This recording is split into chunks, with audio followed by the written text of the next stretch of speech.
Hi అండి, అందరూ ఎలా ఉన్నారు? బాగున్నారా? నేను బాగున్నానండి. ఇవాళ ఇవాళ మీ ముందుకి నేను దొండకాయ ఫ్రై చాలా చాలా బాగా వచ్చిందండి. పల్లీలు ఎక్కువ వేసుకుని చేసుకున్నాను. అలాగే కొత్తిమీర, కరివేపాకు, పచ్చిమిరపకాయలు ఎక్కువ వేసి చేసుకున్నాను. అలాగే కొబ్బరి తురుము కూడా వేశాను. చాలా చాలా బాగా వచ్చింది. నిజంగా ఎంత బాగా వచ్చిందో.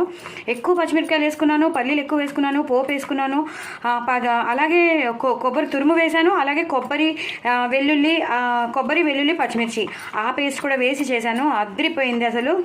కూర అయితే ఒక రేంజ్లో ఉందండి. మనం రెస్టారెంట్లోనూ, మన హోటల్స్లోనూ, అలాగే పెళ్ళిళ్ళల్లో తింటాం కదా, సేమ్ అలాగే ఉందండి. ఎక్కువ పల్లీలు వేసుకోవాలి, అద్రిపోతుందండి. కరివేపాకు, కొత్తిమీర కూడా బాగా వేసుకోవాలి. పోపు ఎక్కువ వేసుకొని చేసుకుంటే మాత్రం ఒక రేంజ్లో ఉంటుందండి. దీంతోనే 2 సార్లు తినేస్తాం, కడుపు నిండిపోతుంది. అలాగే బచ్చల కూర పచ్చడి డిటో టు డిటో గోంగూర పచ్చడి లాగే ఉంది.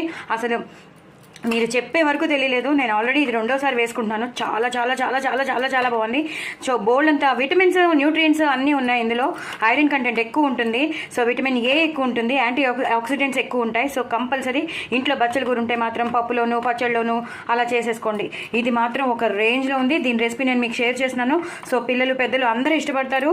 మీరైతే వదిలిపెట్టారు, 1కి 2 సార్లు తింటారు, అంత బాగుంది. అప్పుడు నంచుకుంటాను.